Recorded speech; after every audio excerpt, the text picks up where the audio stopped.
Assalamualaikum warahmatullahi wabarakatuh. Alhamdulillah wassalatu wassalamu ala Rasulillah wa ala alihi wa ashabihi wa man tabi'ahum bi ihsanin ila yaumil qiyamah. Amma ba'd. Sahabatku kaum muslimin rahimani wa rahimakumullah. Pada pertemuan sebelumnya saya sudah menjelaskan tentang hadis yang pertama yang diambil dari kitab 100 hadis populer untuk hafalan, ya. Kitabnya adalah seperti ini, 100 hadis ya populer untuk hafalan.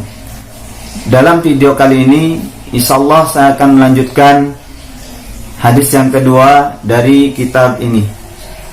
Hadis yang kedua dari kitab ini menjelaskan tentang anjuran bahkan kewajiban seorang anak untuk berbuat baik kepada kedua orang tua, khususnya kepada ibu. Hadis yang kedua ini diriwayatkan oleh sahabat yang mulia Abu Hurairah radhiyallahu anhu. An Abi Hurairah radhiyallahu anhu qala jaa rajulun ila Rasulillah sallallahu alaihi wasallam faqala ya Rasulullah man ahaqqun nasi bihusni sahabati qala ummuka qala thumma man qala ummuka qala thumma man qala ummuka qala thumma man qala abuka.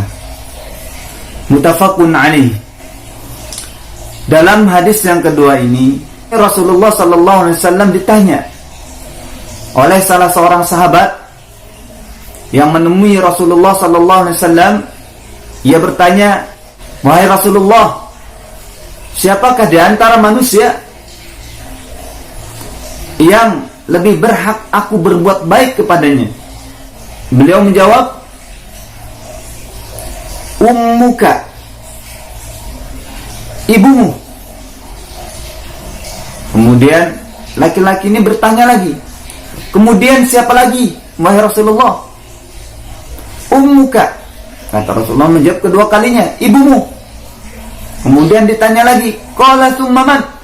Kemudian ya Rasulullah setelah itu siapa lagi? Rasulullah kemudian menjawab lagi, "Ummuka," itu ibumu. Kemudian laki-laki ini bertanya lagi, "Kemudian siapa lagi ya Rasulullah?" Qala abuka. Kemudian bapakmu. Dalam hadis ini Rasulullah sallallahu alaihi wasallam menyebutkan kata ummuka, yaitu ibumu, 3 kali. Ini menunjukkan bahwasanya pengabdian seorang anak kepada ibu itu mesti lebih besar ketimbang kepada ayahnya. Kenapa? Karena dari 3 jawaban ibu ini, yang pertama ummuka, ibumu yang telah mengandungmu sekian lamanya, selama 9 bulan, setiap waktunya mengandung anaknya yang masih berada di dalam perut, yang masih dalam bentuk janin. Pengorbanannya luar biasa. Di sisi lain dia harus berbakti kepada suaminya. Ia juga harus mengurusi anaknya yang masih berada di dalam kandungan. Betapa beratnya kondisi seorang ibu ketika itu. Ketika hendak ingin makan, susah payah. Hendak ingin tidur, ke arah kanan tidak nyaman, ke arah kiri tidak nyaman. Belum seorang ibu memikirkan akan resiko yang menimpa dirinya. Akan tapi seorang ibu sudah lebih pintar, lebih cerdas.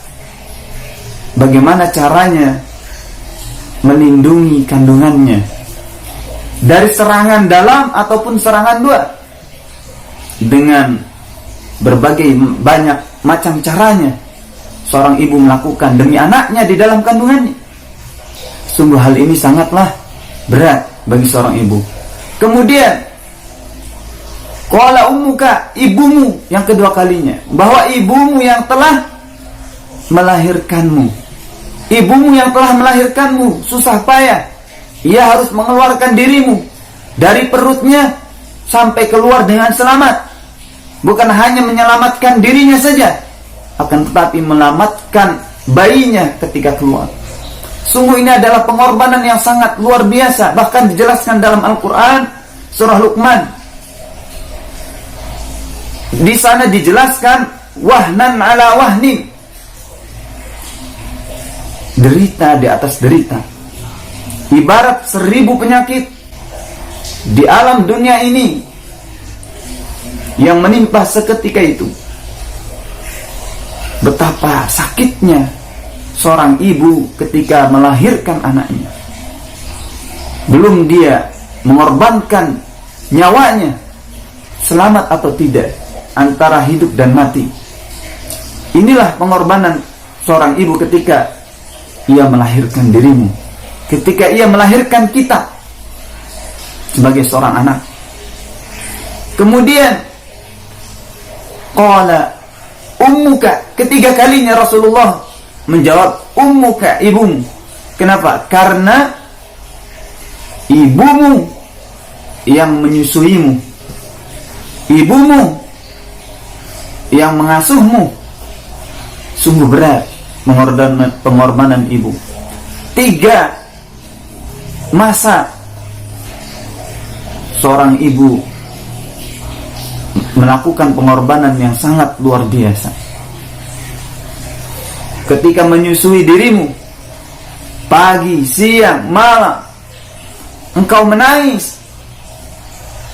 Ibumu rela menyisihkan waktunya sesempit apapun, sesusah apapun, sepayah apapun bagi seorang ibu untuk anaknya.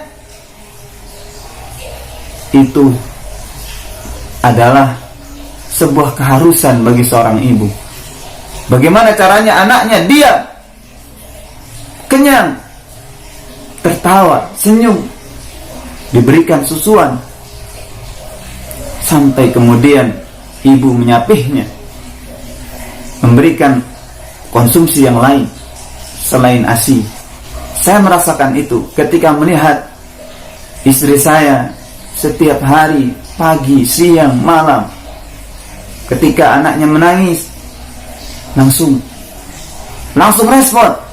Sengantuk apapun keadaannya, secapek apapun keadaannya, ketika melihat anaknya menangis, langsung diberikan. Ini sungguh pengorbanan yang sangat luar biasa. Kemudian barulah Rasulullah SAW menjawab bapakmu, yaitu bapakmu, karena bapakmu yang telah melindungi dari 3 fase, dari 3 tingkatan pengorbanan ibu ini. Ayah melindungi ibu ketika ibu mengandung, ayah melindungi ibu ketika ibu melahirkan, ayah melindungi ibu ketika ibu menyusui. Dalam artian melindungi di sini adalah mendukung, mendorong dengan bekerja mencari nafkah untuk keluarganya. Ya akhi, ya ikhwan, ingatlah diri kita. Sudahkah kita berbuat bakti kepada orang tua, terutama kepada ibu, yang pengorbanannya sangat besar? Akan tetapi pengorbanan ayah juga begitu besar kepada keluarganya, sehingga mesti kita berbuat baik kepada keduanya. Allah Subhanahu wa ta'ala menyandingkan perintah berbuat bakti kepada kedua orang tua setelah perintah tidak boleh menyekutukannya dalam beribadah kepadanya. Allah Subhanahu wa ta'ala berfirman, wa qadha rabbuka alla ta'budu illa iyyah wa bil walidaini ihsana. Ini menunjukkan kedudukan orang tua adalah kedudukan yang sangat besar di sisi Allah Subhanahu wa taala. Menuruti perintah orang tua dalam kebaikan adalah sebagaimana menuruti perintah Allah Subhanahu wa taala. Oleh karenanya Rasulullah sallallahu alaihi wasallam bersabda, keridhaan Allah itu tergantung kerinduan orang tuanya. Murka Allah itu tergantung murka orang tuanya. Kalau orang tua kita ridha, maka Allah pun ridha. Kalau orang tua kita murka, maka Allah pun murka. Ya ikhwan, sahabatku rahimani wa rahmatullah, janganlah sampai kita menyakiti kedua orang tua kita, terutama ibu kita. Jangan sampai membuat orang tua kita murka kepada kita. Buatlah keduanya tersenyum, bahagia dengan adanya diri kita, kehadiran hidup kita bagi orang tua. Antum yang masih mempunyai orang tua, pintu surga sangatlah dekat. Antum bisa membukanya kapan saja yang kau mau. Kau dapat membuka pintu tersebut dengan berbakti kepadanya, berbuat baik kepadanya. Jangan durhaka, jangan menentang, jangan membangkang perintah orang tua. Dan bagimu, bagi antum yang telah ditinggalkan kedua orang tua, doakan orang tuamu. Allahumma ighfirli wa liwalidayya warhamhuma kama rabbayani shaghira. Berdoalah sebagaimana doa ini. Ya Allah, ampunilah diriku, ampunilah kedua orang tuaku, rahmatilah kedua orang tuaku.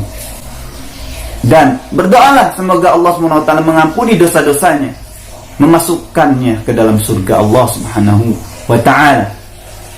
Ya ikhwan rahimani wa rahmakumullah, kesuksesanmu tidaklah berharga ketika antum durhaka kepada orang tua. Antum tidak akan pernah merasakan kesuksesan pada saat ini. Antum sekarang sebagai pejabat, antum sekarang sebagai ustadz, sebagai kiai, sebagai orang yang sukses, terhormat di pandangan masyarakat. Akan tetapi semua itu karena jasa orang tua. Sehingga mestilah kita harus kembali kepada asal kita, yaitu orang tua kita. Ketika kita pernah melakukan kesalahan, mintalah maaf kepadanya. Sebabnya karena Allah akan murka ketika orang tua kita murka. Namun sejahat apapun kita kepada kedua orang tua, senakal apapun kita kepada orang tua pasti akan terus menyayangi diri kita. Sebesar apapun jabatan kita, setinggi apapun jabatan kita, orang tua pasti akan tetap menganggap kita sebagai anaknya. Begitu juga kita, walaupun kedudukannya tinggi, lebih tinggi daripada kedua orang tua kita. Kita sudah kuliah S3 menjadi doktor, orang tua kita hanya kerja di sawah, kerja di biasa, di tempat biasa, tidak ada harganya di mata orang-orang kaya. Akan tetapi semua itu tidak ada nilainya, tidak ada harganya ketika pekerjaan kita yang tinggi ini, kedudukan kita yang tinggi ini tidak dibarengi dengan berbakti kepada orang tua. Ya ikhwan, renungilah pesan ini. Semoga dengan adanya video ini yang saya bagikan kepada antum yang menyaksikan video ini, semoga bermanfaat. Kembali lagi saya ingatkan, doakan orang tuamu, doakan orang tua kita. Semoga orang tua kita diampuni oleh Allah SWT dosa-dosanya, kemudian Allah SWT memasukkan surganya bersama kita. Amin ya rabbal alamin. Hadanallahu wa iyyakum. Subhanaka Allahumma wa bihamdika asyhadu an la ilaha illa anta astaghfiruka wa atubu ilaik. Assalamualaikum warahmatullahi wabarakatuh.